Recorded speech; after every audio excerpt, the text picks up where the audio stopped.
நமக்கு role model, நமக்கு முன்னுதாரணம் அல்லாஹ்வுடைய தூதர் ஸல்லல்லாஹு அலைஹி வஸல்லம் தான். லக்கத் கான லக்கும் ஃபி ரசூலில்லாஹி உஸ்வத்துன் ஹஸனா. அல்லாஹ்வுடைய தூதரிடத்தில் ஃபி ரசூலில்லாஹி, அல்லாஹ்வுடைய தூதரிடத்தில் உங்களுக்கு அழகிய முன்மாதிரி இருக்கு. எல்லாம் அவங்க மேல கீழ ஆடை, அவங்களுடைய முகம், அவங்களுடைய தோற்றம், அவங்களுடைய உணவு, அவங்களுடைய பழக்கவழக்கம், அவங்களுடைய வாழ்வு முறை எல்லாம் உங்களுக்கு உஸ்வத்துன் ஹஸனா. அல்லாஹ்வுடைய தூதரையும் அல்லாஹ்வையும் நேசிக்கக்கூடிய ஒரு மனிதன் அல்லாஹ்வுடைய தூதரை தான் முன்மாதிரியா எடுத்துப்பான். நீங்கள் இன்றைக்கி சோஷியல் மீடியா இன்ஃப்ளூயன்சர்ஸ் அல்லது ஆக்டர்ஸ் அல்லது நீங்கள் சொல்லக்கூடியவங்க எல்லாம் அதுவெல்லாம் போலியான பிம்பம் இல்லையா? அவங்க வாழ்வு முறை வேறு, அவங்க உங்களுக்கு முன்னாடி காட்டுறது வேறு, அவங்க வெளியே இருக்கிறது வேறு, உள்ளே இருக்கிறது வேறு.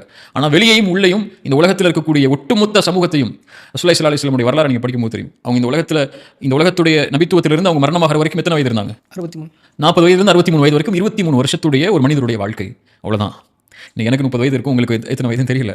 23 மனிதருடைய ஒரு வாழ்க்கை, ஒட்டுமொத்த உலகத்துடைய பெரும்பான்மை சமூகத்தை ஒரு மனிதரை அவங்க பார்த்ததில்லை. ரசூலுல்லாஹ் பார்த்துருக்காங்களா இந்த உலகத்தில்? யாராவது நம்ம வாழக்கூடிய ஜென்ரேஷனில் பார்த்ததில்லை. அவங்களுடைய உருவம் எப்படி இருக்குன்னு தெரியாது.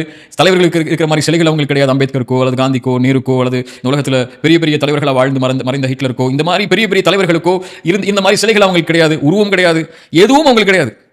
ஆனால் 23 வருடத்துடைய ஒரு மனிதருடைய வாழ்க்கை ஒட்டுமொத்த உலகத்துடைய மனிதத்துடைய பெரும்பான்மை சமூகத்தை அந்த மனிதரை நேசிக்கிற அளவுக்கு ஆக்குதுன்னா, அப்போ அந்த மனிதனுடைய வாழ்க்கையை தவிர யாருடைய வாழ்க்கை முன்னுதாரணமாக இருக்க முடியும்? இல்லையா? 100ங்கிற புக்கு பற்றி உங்களுக்கு தெரியும். 100 லீடர்ஸ்ங்கிற புக்கு எழுதினவர் கிறிஸ்டின் இல்லையா? அவர் என்ன சொன்னார்? என் தலைவர் நான் பின்பற்றக்கூடிய ஒரு இயேசு தான், ஜீசஸ் தான். ஆனால் ஜீசஸை நான் எல்லா இடத்துலையும் ஃபிட் பண்ணி பார்க்க முடியாது. ஒரு குடும்பத்திலேயோ, நான் ஒரு தொழிலையோ, நான் வேறு துறைகளையோ ஃபிட் பண்ணி, ஒரு போர்க்களத்திலையோ நான் ஜீசஸை ஃபிட் பண்ணி பார்க்க முடியாது. அவர் அந்த இடத்துல வைக்க முடியல என்னால். ஆனால் நான் அந்த ரிலீஜனுக்கு ஆப்போசிட்டான ஒரு இடத்துல தான் வர்றேன். ஆனால் எனக்கு இவர் விட்டுட்டு போக முடியல.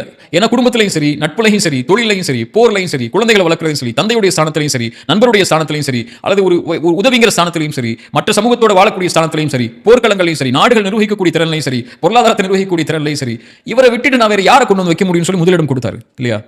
இப்போ இந்த உலகத்துக்கே ஒரு மனிதனுடைய வரலாறு தெரிந்தால் இந்த உலகம் எல்லாம் சொல்லும் முஹம்மது ரசூலுல்லாஹி ஸல்லல்லாஹு அலைஹி வஸல்லம் தான் இந்த உலகத்துக்கே முன்மாதிரின்னு சொல்லி. இன்னைக்கு பலருக்கு அவங்களுடைய வாழ்க்கையே தெரியாது, நமக்கே தெரியாதுன்னு வச்சுக்கோங்களேன். நம்ம சமூகத்தில் வாழக்கூடிய பலருக்கு முஹம்மது ரசூலுல்லாஹ்ங்கிறது ஒரு நபி, நாங்கள் அவங்களை நேசிக்கிறோன்னு வாயால் சொல்லி அவங்க புகழ் மாலை சூடுவாங்களே தவிர அவங்களுடைய வாழ்க்கை தெரியுமான்னு தெரியாது. எங்கே பிறந்தாங்க, எந்த ஆண்டு பிறந்தாங்க, எத்தனை குழந்தைகள், எத்தனை மனைவிமார்கள், எத்தனை மக்கள் அனுபவிச்ச சிரமங்கள் என்ன, மதீனா அனுபவிச்ச சிரமங்கள் என்ன, பத்ர் என்ன, உஹத் என்ன, கேளுங்க, தெரியாது.